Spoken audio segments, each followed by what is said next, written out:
Hi, I'm Andrew. Welcome to One Shots Tavern, a TTRPG podcast where we seek out new ways to tell your stories through different systems and games. And we're talking more Zine Month today. All February long, we're talking to creators launching crowdfunding projects. And with us today is Quinn Blackwell to talk about their project, Salt the Earth. Welcome to the show, Quinn. Hi, thanks for having me. I'm really excited to talk about your game. You've got some really evocative touchstones right out the gate that you list as game influences and stuff. And I've seen you around Blue Sky for a while. When you reached out, I was like, yes, I am excited to talk and to dig into this. So you're launching, this is your first Kickstarter. Yes. You've done a couple games before this, and I'd love to get a bit of your background in gaming. Kind of up until publishing, and then jumping into doing Zine Quest and Zine Month this year. Yeah, so I went to a high school that was not my local one, so I didn't know anyone there. Getting into sports and games and interacting with other people, I found my crew after some time. And we got into board games, and board games are kind of that that first step for us. Right. We had absolute shelves filled with board games that were still wrapped in plastic. And we would always just go back to the same 3 board games. And we would just, we would just keep buying more board games. And then after a certain point, we were like, let's play some of these other board games. Let's spread our wings. And we did that and started realizing that we're certain beats that we were we like this idea from this board game, or we like this idea from this board game. So we would start hacking these board games because we had a whole bunch of minis and scraps and all this stuff from model making and whatnot and all that stuff that we did. I was interested in finding out what made these games tick. So after a while, I think it was as soon as 5th edition dropped, that's when I first started playing TTRPGs. Which, I feel like it's a big gateway for a lot of people. Oh, yeah. In a similar trajectory for how we were dealing with board games, we started getting to that point of we like this thing, but we don't like this thing. How do we find that that sweet spot? So started hacking 5e and realizing that if you break this thing, then it also breaks this thing. Oh boy. And it's all it's all just stacked up nice and high. So realizing, oh wait, there's an entire world of TTRPGs out there that actually do these things. Yeah. So at that point it was just time to be a sponge and just hoover up as much as possible. And I've very much been consuming the indie scene as much as I can. I write is my primary thing. I don't know why I did air quotes. That was rude to myself. I'm a writer. There you go. There we go. Yeah. We don't self-neg. We're nice to ourselves, especially in this year of all years. Right. Oh my God. So I'm a writer. And one of my biggest things was I want to tell stories. I want to be able to get these ideas out of my head and, in front of people. And that mixed with hacking games and finding that sweet spot and joining game jams for video games, stuff like that. It was kind of fortuitous when Pocket Quest happened. In 2022, I think that's right. I hadn't put anything to paper really, so that was a big learning experience. Yep. But I made something and I pushed it to the last 20 minutes and I published it, and I was like, okay, that's it. I did the thing I wanted to do. And as I was trying to walk away from it, it was just oh, but what about these other ideas, right? I've broken the seal. Now I'm excited about telling other also stories. Know you can do it. Yeah, absolutely. Which is wild, because before the first edition of Wolves at the Lake, I was very much just like an idea guy, right? Like Yeah. if you look at my Google Drive, it's pretty much filled to the brim with just Word documents of ideas and folders. It was nice to finally be able to check something off a list and be like, this is done, Yeah. and push from there. Mm-hmm. And Deeply relatable. Deeply yeah, relatable. I feel like the pipeline is Yeah. a little different from the start, but like everyone kind of merges to a similar point. Uh-huh. But from that point, the Knight's Pocket Quest came out, and I was like, well, I might as well make something for this one as well. For listeners not as familiar with Pocket Quest, because I know the loudest thing is Zine Quest, right? Absolutely. Zine Month is bigger than that. Yes. And then the art of making games in public is even bigger than that. Yeah. So tell me a little bit about Pocket Quest. Yeah. So Pocket Quest is drive-through RPGs game jam for TTRPGs and pretty much people looking to get their foot in the door. The first one was in 2022, and there's been 3 so far. It's a question mark if we're having one this year, but even if we're not, I think that the community is fleshed out enough that the people will do something. Still do stuff. Yeah, it's a fun thing to be a part of, especially on the ground floor. Yeah. These, I refer to it as the making games in public, right? But like the art of a game jam, the act of participating in a large community event where there's like an understanding that people are all just trying their best and like making something for the first time often, or, you know, accepting that like, you know, their own inadequacies in certain aspects and asking for community help and collaborating for the first time. Like there's so much, it becomes infinitely more accessible to get into a hobby like game making. It's true. I love how many creators start there that I've talked to that are like, yeah, I've been making games for a couple of years now, started on like the first Zine Quest, or I started on doing a game jam. And I know people that are like chronic game jammers and they just make these small games all the time, and I'm very jealous of people that can make small games. I'm not good at small. Not yet. That's a different story. Not yet. I'll get there. I will get good at making smaller games. Yes, this is the year of positive self-talk. There it is. Yeah. Getting into Pocket Quest and publishing and getting some games out there. You know, it's been a couple of years now you've been doing it. Yeah.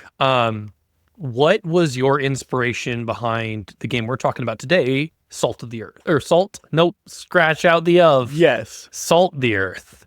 Yeah, tell me about that. Yeah. Pitch me the game. So, before I started designing TTRPGs, I didn't care for horror. Yeah. I guess it's one of those things where, like, as you experience a thing, your palate starts to refine to it and you understand more of the nuance of it. But before that point, it's very easy to make very large, sweeping statements. I hard agree with all. That was the same experience with horror. I'm like, I don't do horror. And then I was like, well, maybe I do thriller. And then it's like, well, maybe I actually do enjoy horror. I just don't like slasher or like that kind of stuff. Yeah, I think for me, it was almost the idea of like watching movies and seeing like jump scares and being like, it works because it works, but it feels cheap almost. Yep, and 100%. They can be done well, right? But that's one of those things where it's just like an easy lever that you can pull to get the audience to feel the way that you want them to feel. Mm-hmm.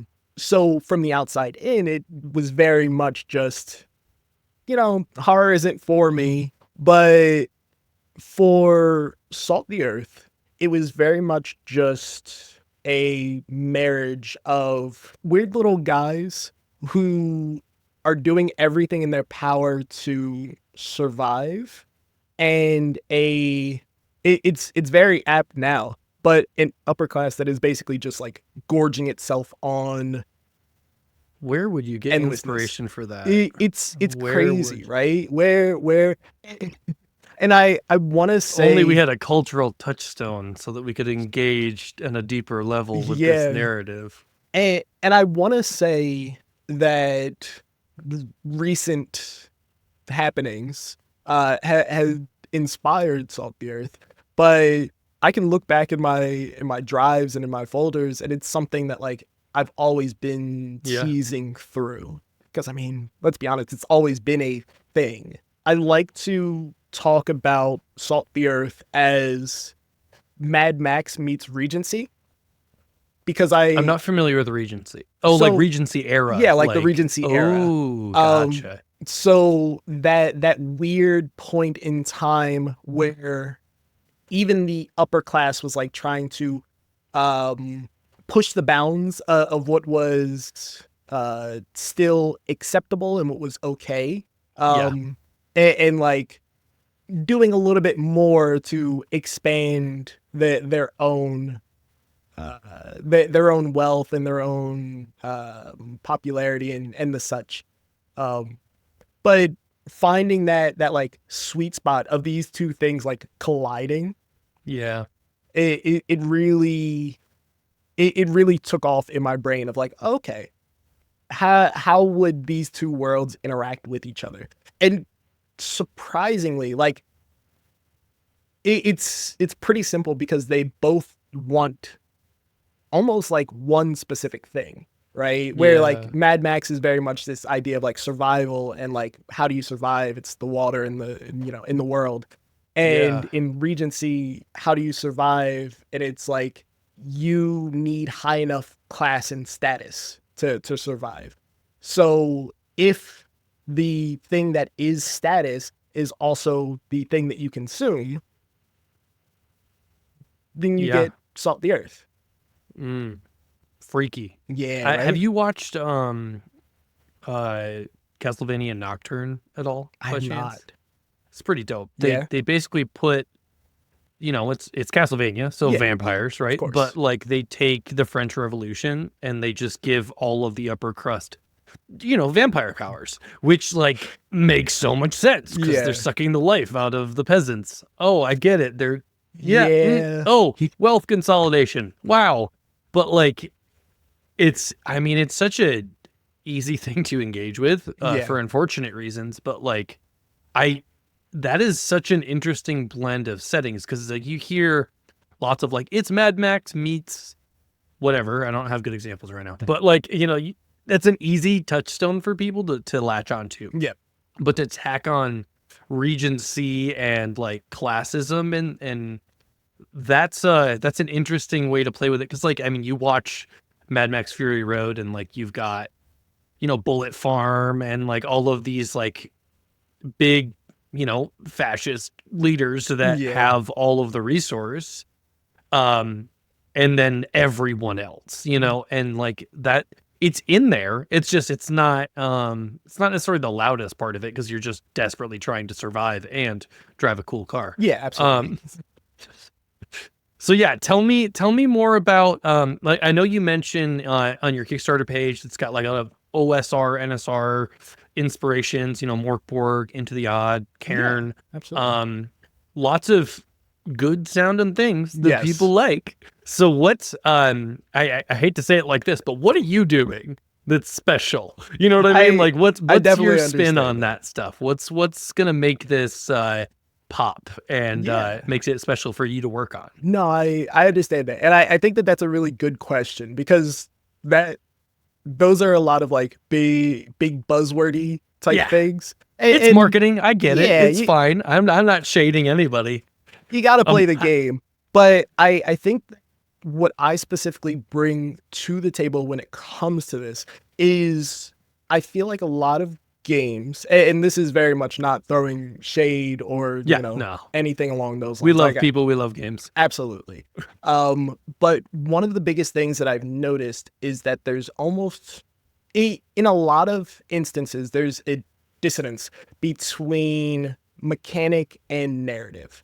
And I want so bad in so many games to just be like, this is how I would how I see myself acting in this world. Yeah, So but what I'm is the limited. mechanic that lets me do that? Yeah, totally. And sometimes you have mechanics that are like, well, here's something in that vein. But it's Yep. like, no. I want one mechanic. I want It's it built for it. done focused, done well. And just like, You're telling me if I want to play like a kaiju mech fighting game, I shouldn't just hack 5e? I mean, you can. You can. But, maybe there's other stuff. Maybe there's other stuff. But yeah, I very much want my legacy. Sounds weird, Yeah. but I get it. I want that to be finding that connective tissue be between the mechanic between the narrative, between the mechanic, and like having a world that feels like it's livable and like a play space, as opposed to just like, here's a backdrop. It has dragons and wizards and all of these things. Which it's like when you get those little like almost, again, to use the most obvious and easy like touchstone for people, but it's like in D&D you have like the kind of cheeky meta diegetic like knucklebone dice, or just you're like, hey, get it, because we're playing with dice. But like other than that, like the actual act of playing the game doesn't ever really interface with the narrative in a diegetic way. So how are you doing that? What's the premier way you're doing that in Salt the Earth? Yeah. So in Salt the Earth, the way that I'm linking this all together is kind of understanding the heart of the narrative, right? So if the people want to survive in this world, they need to be smart about it, right? This isn't a world where brute force succeeds just because it's brute force.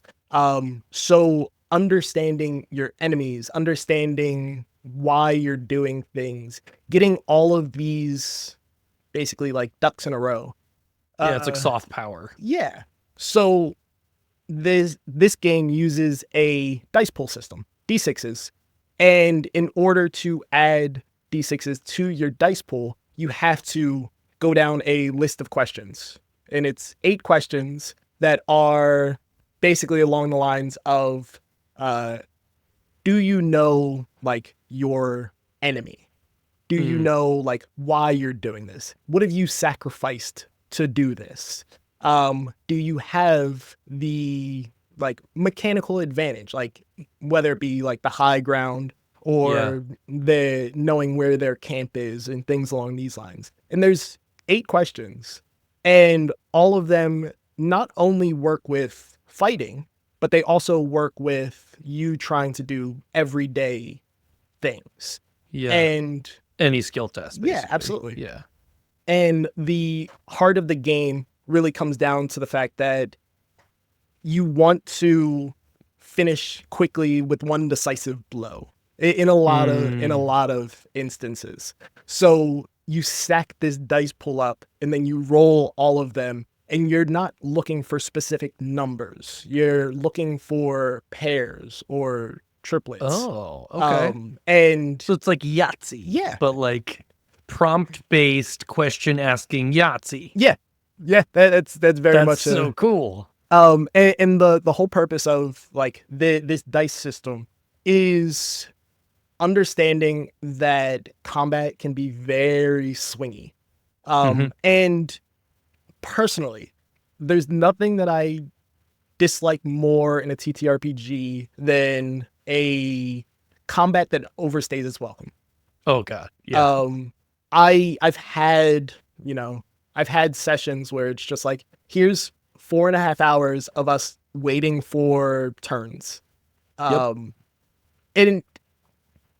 I think that if you build up to that, and that is like, your last big fight, then it can be earned in that instance. But I feel like so consistently with a lot of games, especially ones that include wizards and dragons, I think that I think that you get to a point where the big reason why most campaigns don't really go past like level 8 is just like they get too It bogged just down in breaks. their own Yeah. in their own minutia.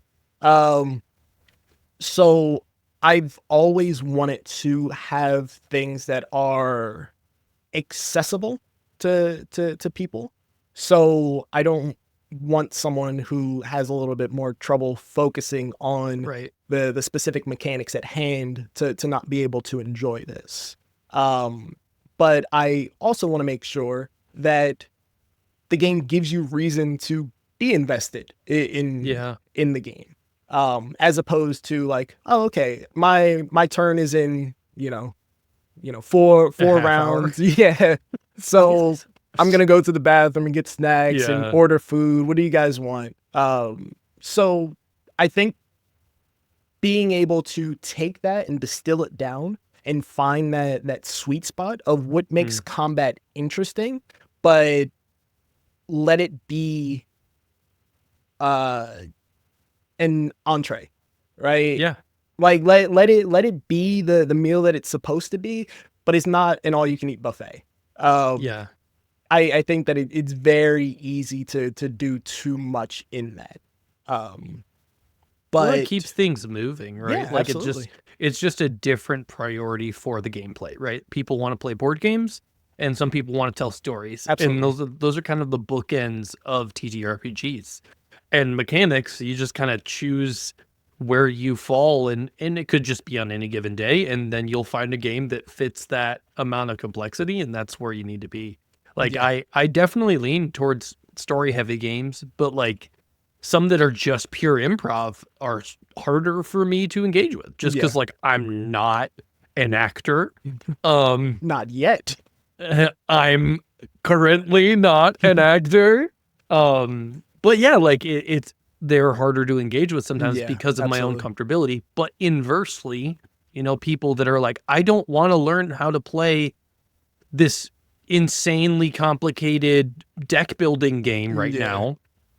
I don't know how it works. I don't want to. I just want to have fun. yeah, And it's like that's where one, you have to figure out where your table's at, but two, there are so many good options for games that fall somewhere in between that absolutely. fit your taste. So yeah, I'd love to see so you're playing really lethal, right? You're Yes. going like very you get one shot. You, And absolutely. if you haven't stacked your deck for it, like you might die. Yes. That's interesting, but what does character death mean then? That's got to be a big part of the system, I'd imagine. So it actually is. It's a beautiful segue. If you're gonna kill them, what do they do next? Do they leave the table? So I've been running games for since 2012 pretty much. Yeah, Forever GM. I pass off with my one friend, but it's pretty much just like we know what we are. yeah. um, but something that I learned very early is I'm like I want it to be super lethal and I want everybody to feel bad that their characters are dying and all of this stuff. Yeah, And then it's like, oh, this sucks because no one is going to ever get invested in their characters. yeah, And it's like, how do you fix that? right. How do you set something up so It's that like meat grinders are cool, but also I want to give a shit about this game right yeah, now. absolutely. And if my big focus is like I want to have a narrative and have that through line that feels Yeah, good when we get to the end, how do I also scratch this itch of just wanting to like TPK the party? And I think that something that I learned pretty early on, I don't remember where I heard it from, but it's along the lines of maim, don't kill. mm, So give your players the understanding that this world is extremely dangerous and that they can yeah, get hurt in it and that they will get hurt in it. But just wanton destruction of, ripping up character sheets just because kind of gets rid of any of the juice of it, unless if that's the mechanic. But yeah, being able to find that sweet spot of how do we deal with this in this game where like combat is extremely lethal. You start off with 1 HP, and hell yeah, if someone gets hit, it automatically does 1 damage worth of HP. So when you go down, there's actually a table. And the table starts off with a high chance of survival, but a decent chance of gaining a scar, right? So I think it's only like, it's a D20 for this table, but for level 1, it's only a 1 or 2 is death. Yeah, I'm looking at your quick start here. Yeah. This half of the chart becomes death by level 5. Yeah. Or no, sorry, the opposite. Yeah. If it's 1 or 2 at level 1, at level 5, it's 19 or 20 will give you a scar, whereas 1 through 18 will kill you. Yeah, it's quite brutal, and with that table, it's very much designed to, like, a scar is how you can tell that, you know, without being like too morbid, it's how you can tell you're still alive in this world, right? Yeah. If you leave a scar in the earth, then the earth has no other option but to acknowledge that you exist, right? And that's why we make books. something legacy. There you go. So it's very much in this line that like the only way to level up is to actually get knocked out in combat. And if you're too scared to fight, you're an NPC, right? Yeah. Which is fine. There's plenty of NPCs in the world, but in this game, in order to be a PC, one of the first things is like, in order to go from level 0 to level 1, you have to specify who gave you your first scar and what that means to your character now. Right. Yeah, I love that. Like, I mean, that's always the lack of there's like some weird narrative conceit when you're playing a lot of trad RPGs and fantasy stuff. It's like, yeah, write your backstory from 0 to level 1. And it's like, wait, I shouldn't have a backstory. Yeah. Or if you should, then like, well, what was I able to do? Is it a sliding scale of ability up until this point? Like, and it doesn't to the point of what we're saying. It's like, it doesn't really sing with the mechanics of it. It's just like, okay, I guess I have all these spells as a level 1 wizard. For some reason, I'm never starting from 0 with nothing. Yeah. And to start at 1 HP is brutal, and absolutely. I love it. I've always wanted to make a game that you started at 1 HP, and I was like, you know, this feels like the right time to pull on that. To pull on hyperbolically, like, what is the most HP you can get? 5. Hell yeah. So the scar is your level, right? So every time you get a scar, that adds 1 to your level. So once you go down once, now you're level 2. So next time you go down, you roll on the second section of that chart. See, I like that you're playing with the desire to go down in battle to level up. Yeah. But with the lethality of you might not get back up. Yeah. That's really cool because, like, there's a game, I'm a big fan of it, and this is not a knock on it, but it's called Phoenix Dawn Command. It's by Together Studios. Yeah. And you're a phoenix is the concept, not literally a bird, but like you're conceptually a phoenix, and you level up by dying, and like there you gain these abilities based on how you were killed and stuff.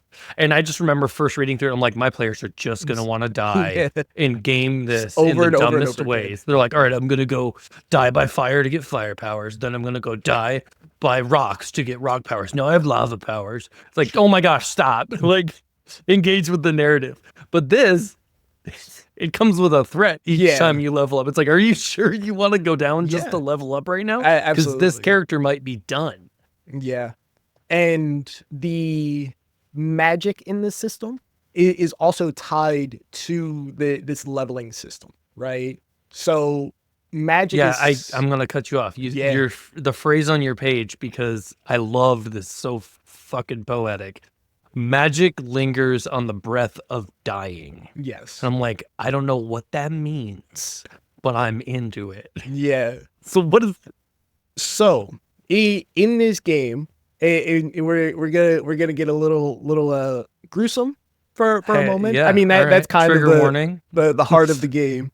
But there is 3 stats: flesh, blood, and salt. Flesh is just that. This is what you would think of like when it comes to HP. So when you take damage, you don't regain health the normal way, right? So it's not just like you take a long rest and you're fine. Right. The only way that you regain health is by consuming the flesh of the dead. So you interact with this ritual. You feast, and it's about an hour or so. And then once you're finished feasting, your flesh is regained. Yeah.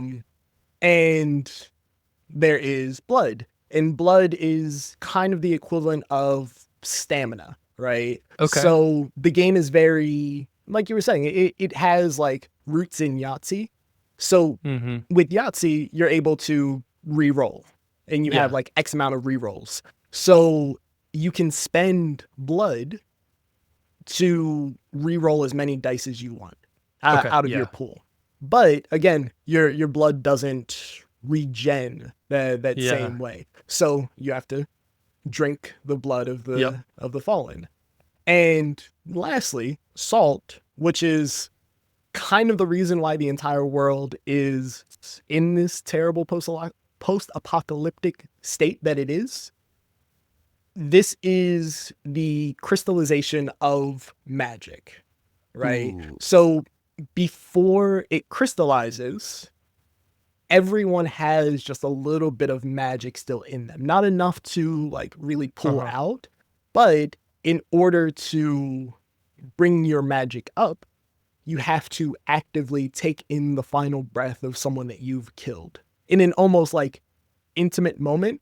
Like a Death Eater. Yeah. Kind of like, yeah, whoa. Yeah. So that's the only way that your magic goes up. And all of these stats, whether flesh, blood, or salt, are capped at however many scars you have.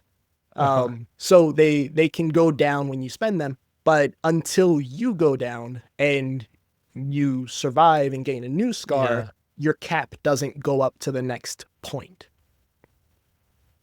So all right, so I'm ready. Let's play. No, I'm just kidding.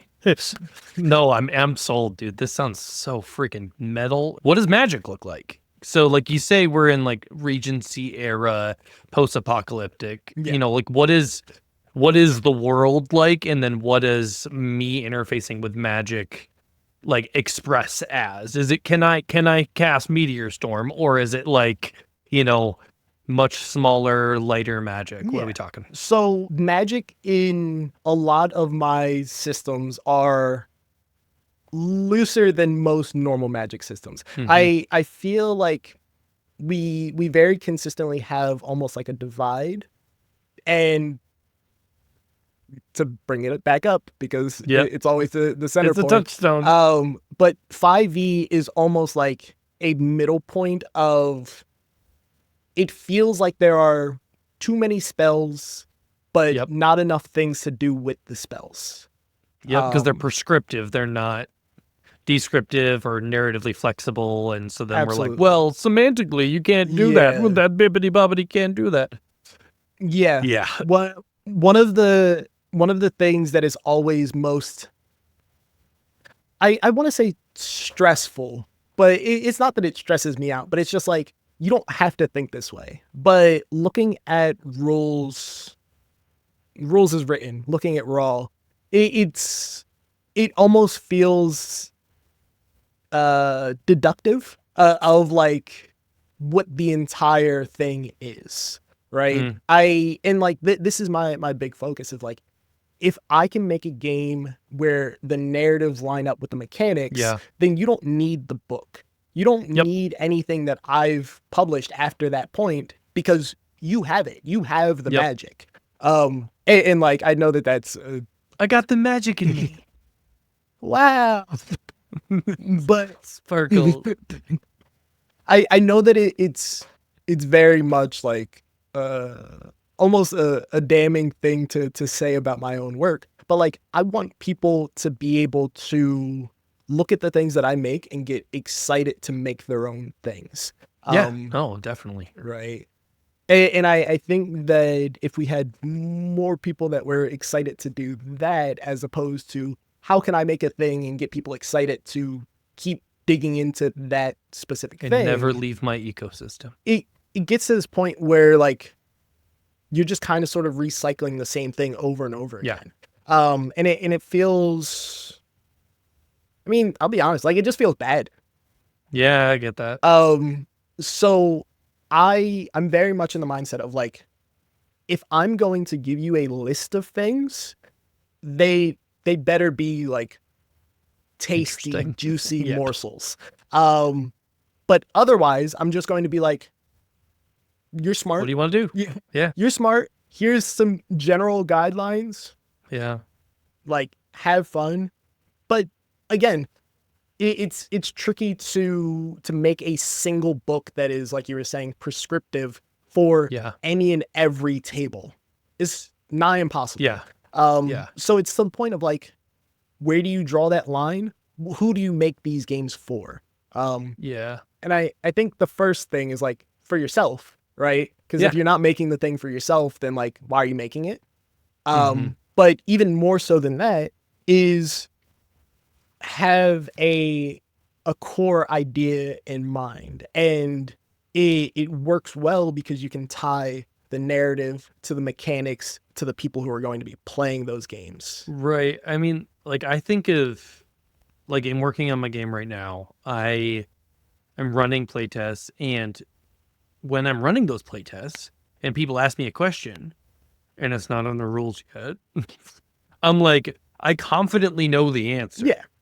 Because I know like the mechanical direction that I'm going. It's like, I know the rules as intended and the ethos behind what I'm making. Yep.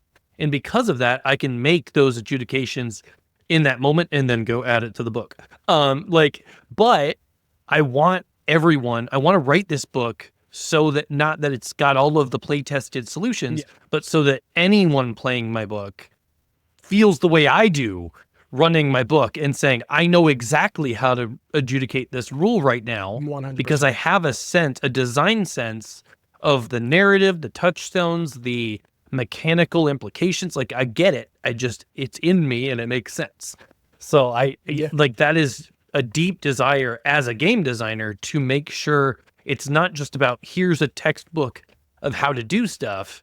It should be here's an idea that gets into you and it won't leave you alone and you can do something fun with it. Absolutely. And I think that just as a quick touchstone that isn't 5e, I think Monsters by Kyle Latino and their team is like absolutely just gorgeous. Check it out. So it is a monster manual to use the understood terms, but as opposed to it being, these are the specific stats, this is the hell, this is how far it can move, these are the attacks. It is basically a set of worksheets for like, oh, you want to make a dragon, and then it will give you almost like ad-lib style, like you fill in the blank of what this dragon desires and like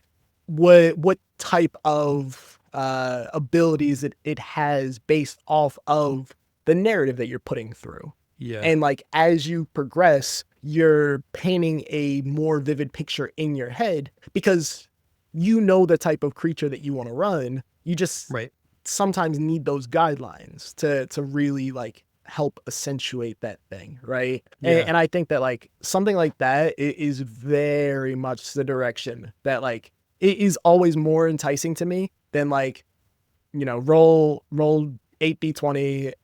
That's how Yep. many hit points it has. Like Yeah. smack it until it falls over. Oh, that's so fun though. Look, It- go play Kingdom Death. Yes. Like that's fun. It is Yeah. fun. But we're doing something else. Oh man. This is so freaking cool, dude. Okay, so the world and Yeah. magic, I think, is where we were It's true. talking. Yeah. So to jump to the magic and then I can swing back to the world. Yeah.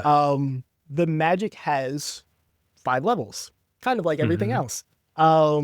So at 0, no magic, right? You can't will anything to be.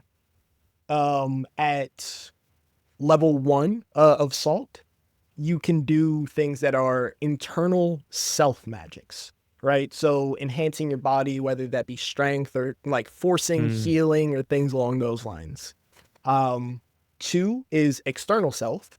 So auras, shields, elemental bursts, things along those lines. Again, it's very loose so that people can find the... Do what you want with it. Exactly. Level 3 is single other.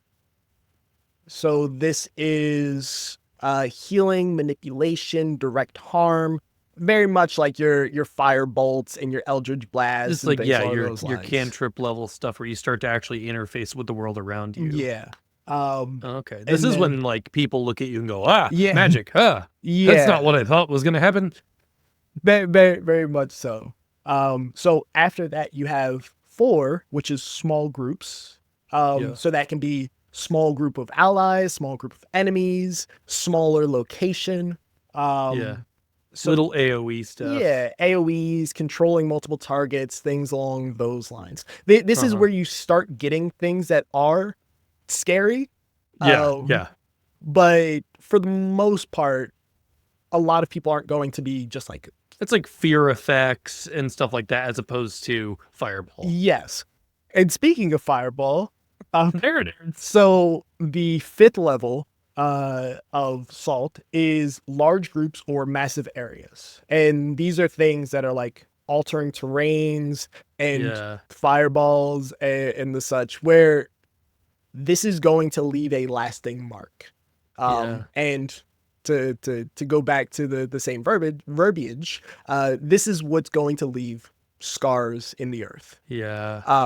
So a lot of people prior have attempted to push their limits of like consuming salt, right? Because while taking in the final breath of someone is the primary way, the recommended way to increase your salt, you can eat the crystallized salt, the crystallized magic. But when you do that, you roll on the same table that is your death save. Scars. And just that simply, you can eat salt and it can change you.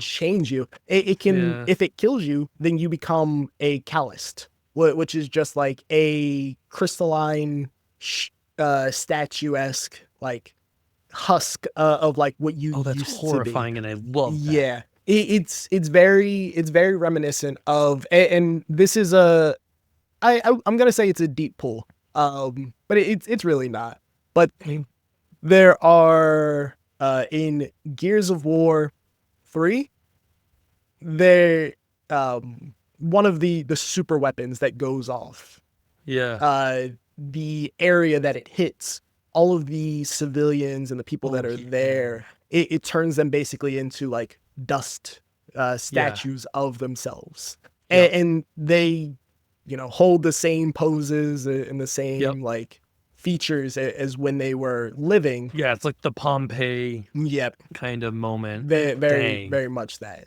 And like they turn into salt as well. So you'll have people who are kind of doing this like this death spiral of like, well, I want magic, and like I'm not strong enough to take the final breath, so I'm going to go and eat salt, and like people will like gorge on this until the point where like they can't contain themselves, and then they basically turn into this big AoE nuke. This is like very Dark Souls-y vibe. Like is kind of like the sense that I get. Like it's that Dark Souls kind of like collecting of souls and becoming more powerful in that way, as well as kind of reminds me of like Full Metal Alchemist, like with the Philosopher's Stones and being made of people, and like, it's those scratch an itch for me. I'm definitely digging this. And like salt is such a, I mean, salt of the earth, and then having of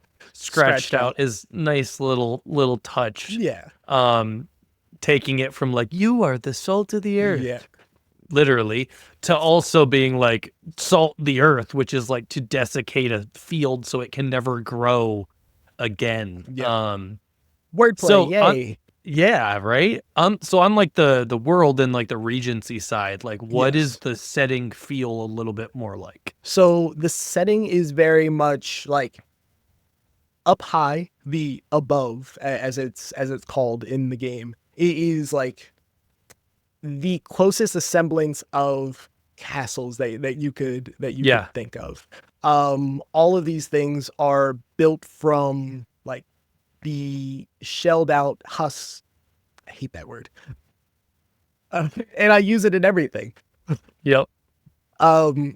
But all of these structures that are like desiccated and no longer fit to do the things that they were made to do, but now they have like grand banquet tables that are like mashed together, and people who are so oblivious to what's going on that they've convinced themselves that everything is okay, right? And that like the problem isn't them. The problem isn't that they're having a good time and partying and having these big lavish feasts. The problem is that like everyone else doesn't know how to control themselves. So it's a point of like a lot of big feast and like them doing things just for show, almost. Of like having gladiator pits in the dining hall, so that the gladiator that dies is like free like salt for the aristos who won that fight. Right. Man. Yep, I want to play. This is awesome. No, I mean, like, there's sometimes you hear about games, you're like, that sounds cool, I like those mechanics. Sometimes you're like, why am I not playing this game right now? This is definitely there for me. Dang, dude, this is sweet. So tell me a little bit about the Kickstarter itself. Tell me about like, what do you it sounds like a lot of the world and the mechanics are fleshed out. Like, what do you still got left to do on the project? And then finally, like, what can people pick up if they are backing it? With the Kickstarter, with this being my first foray into doing a Kickstarter, I had these really big ideas, but I'm holding off on those till a little bit later in this year. Good call. I don't congratulate me too much, because I'm still doing it this year, just later in the year. Yeah, bro. You see how many people like it first. There you go. But specifically with the Kickstarter, there are, I want to say, 5 tiers. The biggest tier is the $75 tier, and that includes the physical and digital version of Salt the Earth, Blueberry Wine, Wolves at the Lake, and also all of the physical stretch goals, which so far we have, I want to say, spoilers, like four stretch goals planned, but there's more in the works, depending on how well it funds and the such, obviously, right? And I think that the thing that's the most exciting to me is I'm working with the same team that I worked with for Wolves of the Lake, the second edition, the full moon edition. So I'm working with the same artist. I'm working with the which is Casey Boatwright. I'm working with the graphic designer and layout artist, which is Luna P. And I'm working with Plus One EXP, which I published Wolves at the Lake and Blueberry Wine through. And They're incredible. I love yeah, Tony. I love Wes. Great crew. I enjoy them all so much. And I think that it's one of those things where it really just goes to show like how invested people are in the community. Right. Because I met them Gen Con last year. And I was like, I have ideas.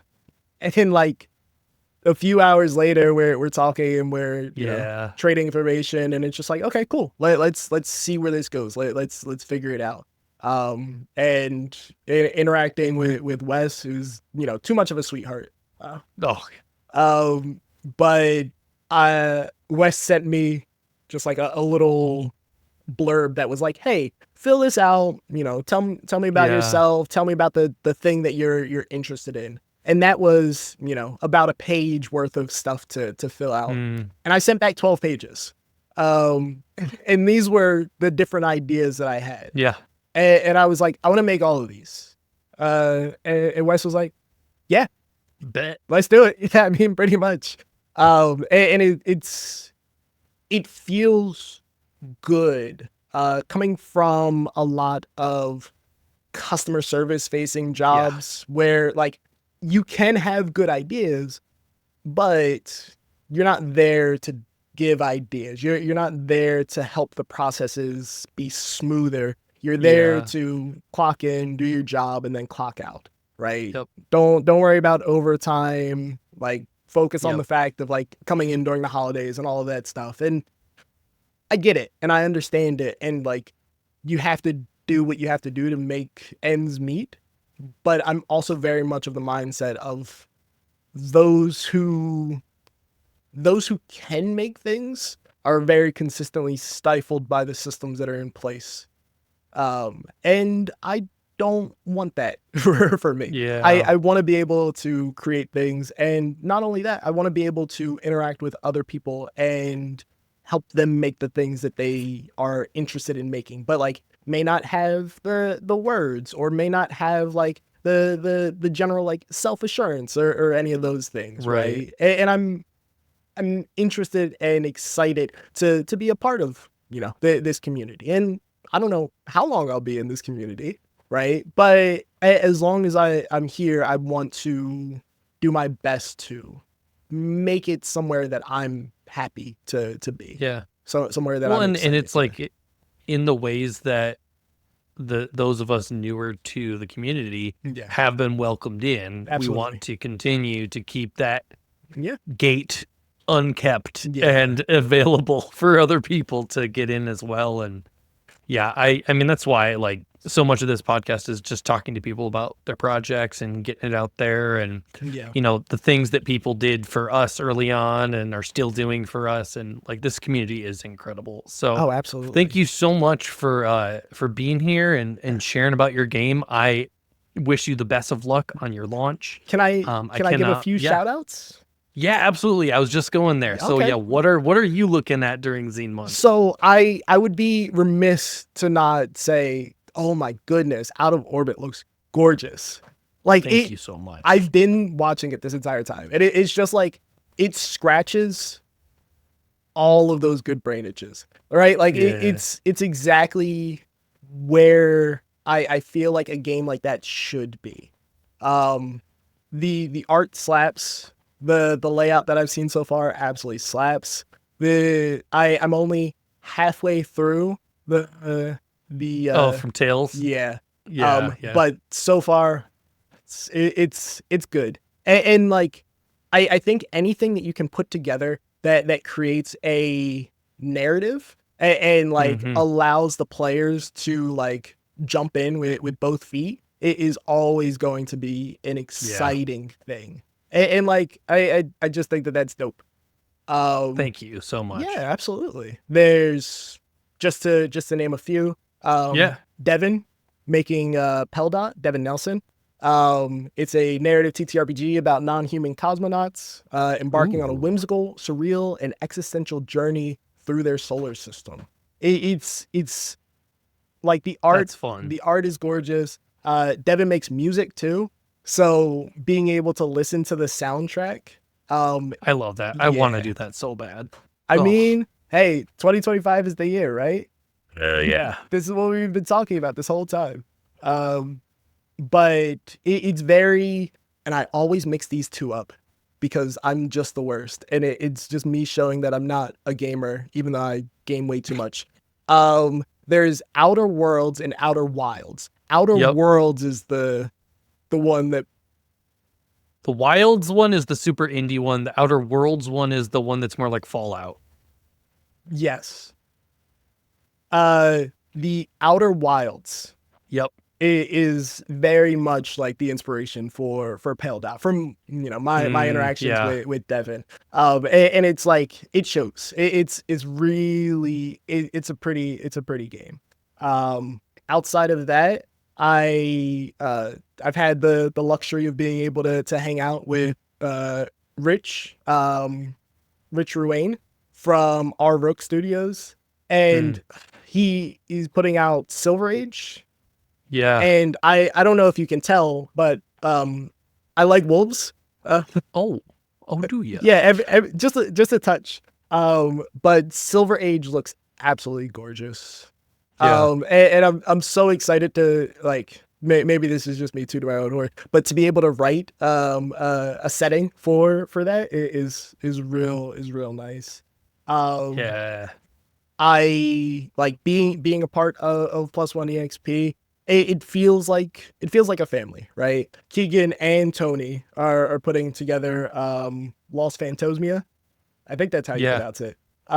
Which is a game about dark fragrances and smells. And some of the stretch goals are wild. And I'm excited for people to back those higher stretch goals. Yeah, for real. Just to see the silliness of it. Yeah, Tony's got such a crazy design sense too. Yeah. Just like the stuff that he did with John over at Terrible Games for Repugnant, and just the clever shit that comes out of Tony is just awesome. Oh yeah, absolutely. Yeah. Sooty Beards, which is John Gregory and Furtive Goblin, and it has art by Charlie from Feral Indie Studios. It's sweet. It's not actually coming to Kickstarter for Zine Month, but it is going to be on the Plus One EXP website as a super pre-order. Cool. Yeah, pretty much around the time that this comes out. So that's something. Yeah, I mean, drop me the links for these absolutely. too in Discord, and I'll make sure they get in. I mean, for everybody listening, I hope you check out Salt the Earth. I hope you check out all the awesome stuff from Quinn and Plus One EXP as incredible games. If you're not familiar with their Zine Month subscription stuff that they do, it's awesome. I actually have something brewing with them down the road that you'll hear more about in the future. They're an incredible publisher, worth checking out. Tons of incredible games are coming out during Zine Month. So, we're recording this on the 11th, and there's a whole nother batch that launches, just today that I can't wait to start poking through. Quinn, thank you so much for being here and chatting games with me. I am very excited about Salt the Earth. This has been a pleasure. Thank you so much for having me. It absolutely has been. For everybody listening, you can find all of our stuff down in the description below. Links to Quinn's work as well as a lot of those other projects that he's mentioned. And you can find everything from us over at oneshotstavern.com. Make sure to check out of Orbit and Resistance is Required, which should be Resistance is Required is launching a little bit later in the month. So that's not out yet, but if you haven't backed or followed the project, make sure to do that, and then back out of Orbit if you haven't. It's been going great, and that's all from us for today. I'll see you guys next time in One Shots Tavern.